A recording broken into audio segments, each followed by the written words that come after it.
اللہ کے رسول صلی اللہ علیہ وسلم کی حدیث ہے اس کے اوپر، السؤال ذل، کہ جو انسان سوال کرتا ہے یعنی سوال کرنا ذلت ہے، چاہے وہ زبان کا سوال ہو یا دل کا سوال ہو، بلکہ زبان کے سوال سے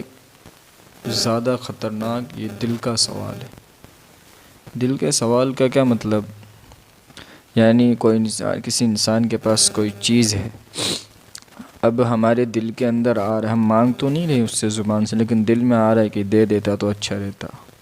اتنا اچھا ہوتا کہ مجھے دے دے یہ چیز۔ یہ دل کا سوال ہے، اسی کو اشراف نفس کہا جاتا ہے حدیث کے اندر۔ حضرت حکیم ابن حزام رضی اللہ تعالی عنہ کی لمبی حدیث ہے۔ حضرت حکیم ابن حزام رضی اللہ تعالی عنہ کا واقعہ ہے، اس حدیث کے اندر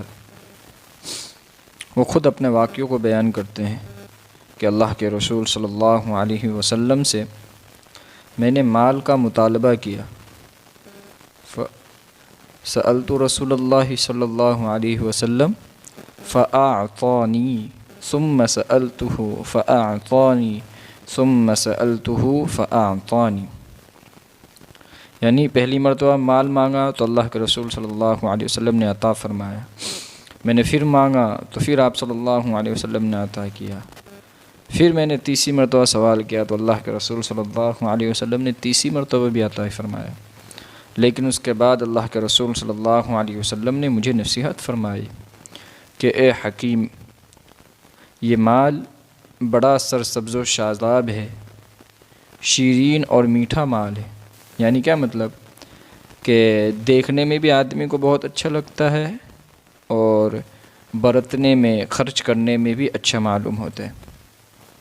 یعنی اس کو جب استعمال کیا جاتا ہے تب بھی بہت اچھا معلوم ہوتا ہے، اور جب آدمی اس کو دیکھتا ہے اس کی طرف تب بھی اس کو آدمی کو اچھا معلوم ہوتا ہے۔ لیکن اگر اس مال کو کوئی آدمی سخاوت نفس کے ساتھ حاصل کرے گا، اللہ کے رسول صلی اللہ علیہ وسلم فرماتے ہیں سخاوت نفس کا مطلب یعنی نفس کے استغنا کے ساتھ، یعنی دل کے اندر کوئی سوال نہیں ہے، سوال کیے بغیر، دل کے سوال کے بغیر اگر کسی کو یہ مال حاصل ہو جائے تو اللہ کے رسول صلی اللہ علیہ وسلم فرماتے ہیں بورک لہ فیہ، یعنی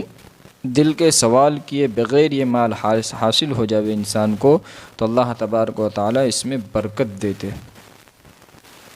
اور اگر اس مال کو دل کے سوال کے ساتھ، نفس کی حرص اور طمع کے ساتھ، لالچ کے ساتھ، نفس کے سوال کے ساتھ، جس کو حدیث کے اندر اشراف نفس کہتے ہیں، اگر یہ مال حاصل ہو جائے اشراف نفس کے ساتھ تو اس کے لیے اس میں برکت نہیں رہتی، اور اگر وہ مال اشراف نفس کے ساتھ حاصل کرے تو اس کا حال ایسا ہوتا ہے کہ وہ کھانا کھاتا رہتا ہے اور پیٹ نہیں بھرتا، جس کو جوع البقر کی بیماری کہتے ہیں، یعنی انسان کتنا بھی کھائے اس کا پیٹ ہی نہیں بھرے۔ پھر آگے اللہ کے رسول صلی اللہ علیہ وسلم نے ارشاد فرمایا اوپر والا ہاتھ نیچے والے ہاتھ سے بہتر ہے، یعنی دینے والا ہاتھ سوال کرنے والے ہاتھ سے بہتر ہے، نہ مانگنے والا ہاتھ مانگنے والے ہاتھ سے بہتر ہے۔ پھر آگے اللہ کے رسول صلی اللہ علیہ وسلم نے ارشاد فرمایا کہ یہی کہ نہ مانگنے والا ہاتھ مانگنے والے ہاتھ سے نیچے والا ہاتھ، اوپر والا ہاتھ نیچے والے ہاتھ سے زیادہ بہتر ہے۔ تو آگے حضرت حکیم بن حزام رضی اللہ تعالی عنہ فرماتے ہیں کہ میں نے عرض کیا کہ اے اللہ کے رسول، قسم ہے اس ذات کی جس نے آپ کو حق لے کر بھیجا ہے، میں آج کے بعد کسی کے مال میں کمی نہیں کروں گا، یعنی کسی سے مال کا مطالبہ کر کے، کسی سے مال کا سوال کر کے اس کو تکلیف نہیں پہنچاؤں گا، اس کو تکلیف میں نہیں ڈالوں گا، اور اسی حال میں رہے یہاں تک کہ حضرت حکیم ابن حزام رضی اللہ تعالی عنہ فرماتے ہیں کہ میں اسی حال میں رہا یہاں تک کہ دنیا سے جدا ہو جاؤں۔ یعنی مجھے موت آ جائے اس وقت تک میں کسی سے سوال نہیں کروں گا۔ اور حقیقت میں ہوا بھی اسی طرح کہ اسلام کے بعد وہ اسلام سے پہلے 60 سال زندہ رہے اور اسلام کے بعد وہ 60 سال زندہ رہے۔ اس کے اندر حضرت ابوبکر صدیق رضی اللہ تعالی عنہ کا دور خلافت آیا۔ حضرت ابوبکر صدیق رضی اللہ تعالی عنہ حضرت حکیم ابن حزام رضی اللہ تعالی عنہ کو بلواتے تھے تاکہ ان کو ان کا حصہ دیتے، لیکن وہ انکار کرتے تھے کہ نہیں، مجھے نہیں چاہیے یہ چیز۔ پھر حضرت عمر رضی اللہ تعالی عنہ کا دور خلافت آیا۔ اس کے اندر بھی حضرت عمر فاروق رضی اللہ تعالی عنہ کو بلاتے تھے، لیکن حضرت حکیم ابن حزام رضی اللہ تعالی عنہ منع فرما دیتے۔ اسی طرح حضرت عثمان رضی اللہ تعالی عنہ کا وقت آیا، حضرت علی رضی اللہ تعالی عنہ کا دور خلافت آیا، لیکن تمام کے زمانے میں انہوں نے مال لینے سے منع فرمایا۔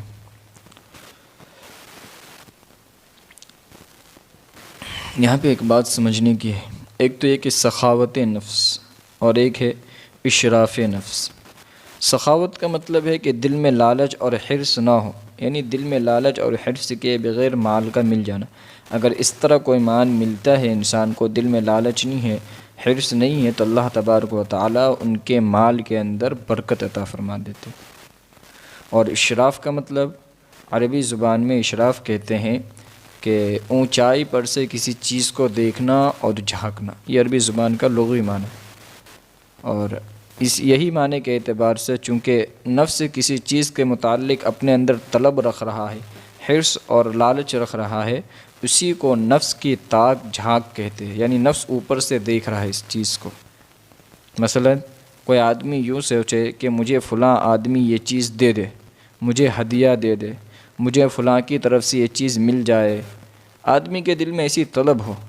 چاہے اس کو سامنے والا کچھ نہ دے۔ اور ایک تو ہوتا ہے زبان سے مانگنا اور سوال کرنا، اور ایک ہے دل سے کسی چیز کے متعلق لالچ اور خواہش رکھنا کہ فلاں آدمی مجھے فلاں چیز دے دے، اسی کو اشراف کہتے ہیں۔ جس طرح زبان سے سوال کرنا حرام ہے، اسی طرح اشراف بھی حرام ہے، یعنی دل کا سوال۔ اسی لیے فرماتے ہیں کہ اشراف نفس کے ساتھ کوئی چیز ملی ہو، دل میں ایسی لالچ پیدا ہو گئی کہ فلاں آدمی مجھے ہدیہ دے دے، اس کے بعد اس نے ہدیہ دے بھی دیا، تو فرماتے ہیں کہ اس میں برکت نہیں ہوگی اور اس کا لینا پسندیدہ نہیں ہے۔ حضور اکرم صلی اللہ علیہ وسلم فرماتے ہیں کہ جو آدمی دل کی لالچ اور طلب کے ساتھ کوئی چیز لیتا ہے